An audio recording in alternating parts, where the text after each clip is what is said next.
I'm Coach Corey Wayne, and this is my video coaching newsletter. And the topic of this newsletter is going to be, will distance ruin my relationship? Well, I've got a quote that I want to start off with, and it's from Richard Bach, and it says, "Sooner or later, those who win are those who think they can." Something to think about. Well, I got an email here from a viewer, and so apparently he's been using what I teach to reattract his ex-girlfriend, and he's got her back, and he says she's about 90% interest level at this point, so he's pretty convinced that she's about to be, or is in the process of falling back in love with him again. However, things are going great in their relationship. She's doing most of the chasing, calling, texting, and pursuing exactly what I say the best place to be in as a man is to be, because after all, it's a scientific fact that women are more attracted to men whose feelings are unclear.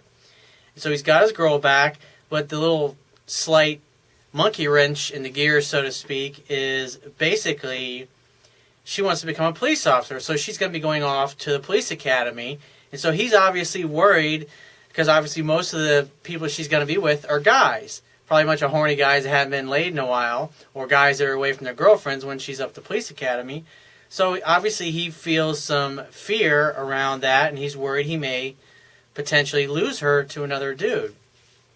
So he says, "Hey Corey, I love your work, and I've read your book many, many times, and I watch most of your videos. I think I've been doing pretty well with your advice. I succeeded to get my girl back after she dumped me because I was being complacent. I got her back 4 months ago, and I've applied your work. In my radar, she is at the 90% interest level." Well, it's always better to underrate where you think she's actually at and then act accordingly. Because what a lot of guys do is they project their high level of attraction and feelings onto the object of their affection, and they fail to pay attention or even ask the question such as, "Hey, is this girl actually into me?" Because they're assuming that since she's hanging out with them or that they're talking to her, that obviously she feels the same way. And you always want to look at what a woman does, not necessarily what she says, because her actions are, anybody for that matter in life, men, women, when it comes to business, you just look at what people do, not what they say, because talk is cheap after all. So he says, "Indeed, she is the one initiating contact every morning when she wakes up. She texts me all day long, and she always wants to see me. She tells me she loves me every day." That's awesome. Well, obviously, she sounds like she's back in love at this point. He said, "She's really a giver, and she likes to cook me dinner to go out for a walk with me." Sounds like a good time. He says, "I love this girl, and we're seeing each other almost every day, and we sleep in the same bed 4 or 5 nights a week. I've met her family, her sister, her father, and her mother, and she's met mine, and she even became close to my brother. We've already had some vacations together, romantic weekends, and all that." He says she even talks about our future together. Well, that's a good sign. She's bringing it up. Obviously, women want to be in a love story, and that's what you're doing here. You're facilitating creating a love story together with her. He says she's also talked about living together, and like you say, women want to be in a love story, so I try to be the better man that I can be with her and always romancing her. Just like I say in my book, the courtship never ends in a relationship. And just like he admitted, this is where when I talk to guys that are having problems in their marriages or their relationship, most of the time it's a factor of the guy becoming complacent. In other words, he got her in love, they got married, he got busy, he got caught up in his career or his business or his life, whatever it happens to be.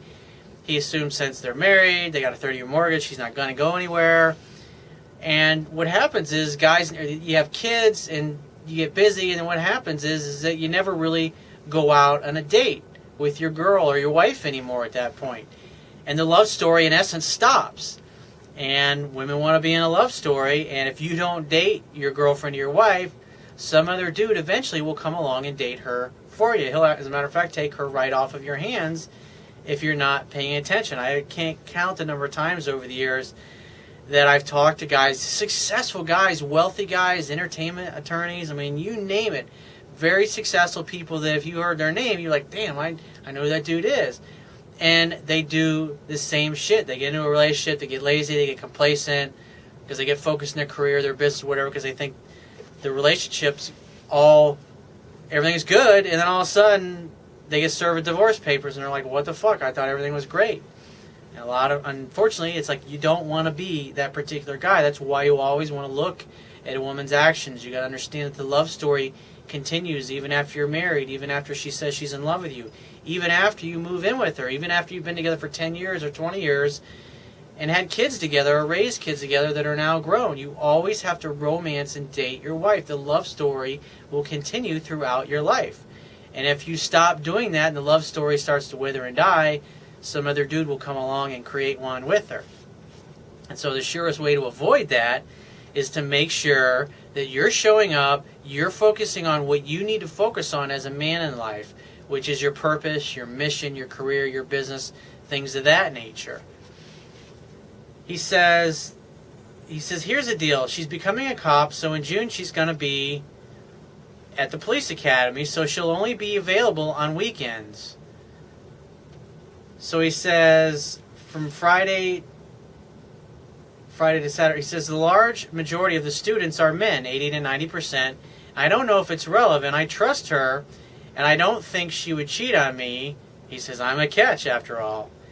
He says, my question is, how should I handle the distance during the week? How should I proceed to maintain her level of interest in the 90% range?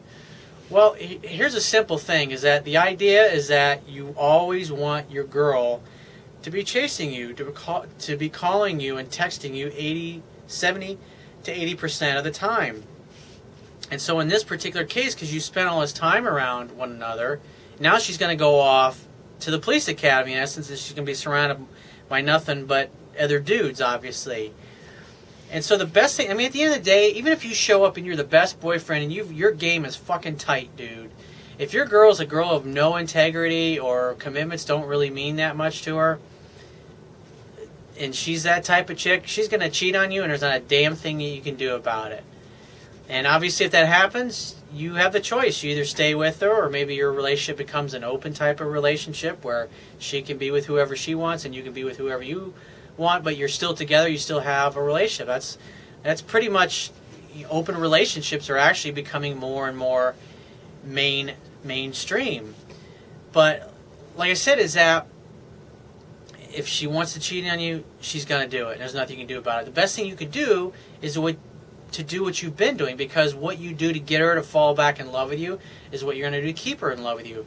And so what I would do is that I would let her reach out to you and call you or text you during the week, because you don't know. I mean, when she's in the police academy, she's going to be, all kinds of crazy hours, and you should just have the attitude, just say, hey, give me a call when you get out of class, give me a call when you're free, and we'll video Skype, or we'll chat on Skype, or we'll chat on the phone, and I can't wait to hear your sweet voice. And you just let her do that. You let her have that space, because if a woman is chasing you and pursuing you, she's not going to be rejecting you. And so the best thing to do is that when she gets free, let her call you and text her, or text you, and then when she does, then you just simply respond, you talk, you video chat. Always be the first one to end the conversation. So if you guys talk for 20 minutes or whatever, or a half hour, and you kind of feel like the conversation's kind of getting a little boring, or maybe you're getting bored with it, maybe that's a better indication, is like when you start to feel like the conversation's getting stale or dull or boring at that point, then what you can simply do is just say, hey, honey, it was great chatting with you. I'm pretty tired. I'm going to crash, or I got a bunch of laundry to do, or I got this to do, I got that to do, or I'm going to head to bed, whatever it happens to be. So I'm going to run, but I definitely love it. Was great hearing your sweet voice again. So give me a call tomorrow when you get out of class, or we'll talk in between then. And then this way, it allows her, when she misses you, when she starts to feel that urge or that desire, and she wonders, oh, what's my baby up to? She'll get on the phone and she'll text you, or she'll call you. And this way, she's always chasing and pursuing you, as opposed to you blowing up her phone 3 or 4 times a day, wondering what she's doing, where she's at, why she hasn't called you back in a quick, timely manner, whatever it happens to be. If you want to always have your girl reaching out to you and chasing you and pursuing you, because remember, feminine energy is about opening up to receive love, and that's when a woman texts you or calls you, in those situations, it's because she wants to receive you. She wants to be filled up by your presence. Obviously, she can't physically because you're not going to be in the same city at that point, but emotionally, mentally, spiritually, you can fill her up with you that way. But she's got to reach out to you by calling or texting in order to make that happen. And then you should make it a point to where on the weekends when she's got a day off or whatever, either you drive up to where she's at or she drives down to where you're at. And then that way you can spend at least one night together or a weekend together or whatever it happens to be. And remember, if you're going to go visit where she's at, if you got a smartphone, use Google Maps and search some cool places, some fun things to do that are up there. You don't have to spend a ton of money, but the idea is that because you want the love story to continue, and so you always want her, you just say, honey, I want you to dress casual. I found a really cool place to take you. Oh, where are you going to take me? Well, it's none of your business. Those are the kind of things that you want to say to her. And women love that because masculine energy is drive, mission, purpose, succeeding, making plans. And feminine energy is about opening up to receive love. And so if you're handling all the details and all she's got to do is show up and look hot, you're doing everything you need to do as a man to keep her in her natural feminine essence. And when a woman is in her natural, playful, feminine essence, that's when any guy, or all men in particular, are going to find her even more attractive because she just radiates a sexual kind of energy, just a vibe, a peaceful vibe, a happy vibe, and you'll find that she's more attractive. Versus, say you're not taking the role and you kind of asking her to make choices and things, you'll notice that the woman kind of gets a little bit of a harder edge to her. She's not as playful, she's not as fun, she's not as sweet. She might even become grouchy or cranky because what happens is you're causing her to move out of her feminine energy and into her masculine energy. And a natural feminine essence woman is going to resent that. And so if you want to keep her in a playful, sexy place, because she's going to be doing a lot of masculine things during the week, obviously being a police officer, in the process of becoming a police officer. And so when you get together with her, because she's in full tilt boogie all week long becoming a cop, and then when you show up, she can just show up, look hot, and go right back to being your playful little sex goddess. And like I said, it takes you 5 minutes to do a little research on Google Maps and find a cool place to go to eat, or a museum, or an interesting historical thing that you can go check out in the particular area where she's at. And like I said, you don't have to spend a ton of money. Even packing a picnic and making food and then picking her up and having a change of clothes in the car with her or whatever, and a picnic with her, and you go to a lake together and have a picnic. Or you can do anything. You can go roller skating or ice skating. There's so many things that you can do in any town, no matter where you're at. You just, with a little simple research, a little Google map. So that's the best way to handle it. And in that way, it's like when you're seeing her, the love story continues. And when you're away from her, she's wondering about you and wondering where you're at. And since you're not calling or texting or pursuing her, but you're only responding to her texts or her phone calls, you're allowing her to do the chasing and do the pursuing. And at the end of the day, that is, I don't care what anybody says, women that understand this about themselves, they will agree with me completely. And they want the guy to take care of all the details, and they just have to show up and look hot. And they like it better if they have to do the chasing and pursuing, because it's a scientific fact that women are more attracted to men whose feelings are unclear. And the things I just shared with you is exactly what you need to do in order to facilitate that when you guys are long distance apart. And I've had long distance relationships with women that lived in other countries. And when you only see each other every 90 days, it's a challenge to keep those going and keep her head over heels in love with you. And that's exactly what I just shared with you, is exactly what I did to keep my girlfriends in love with me when I was in those kinds of relationships at the time. So if you have a question you want to ask me, go to my website, click the Contact Me tab, and give me several weeks to get back to you with a response. Or if you want to talk to me right away, go to my website, click the Products tab at the top of your screen, and just follow the instructions. And I will talk to you soon.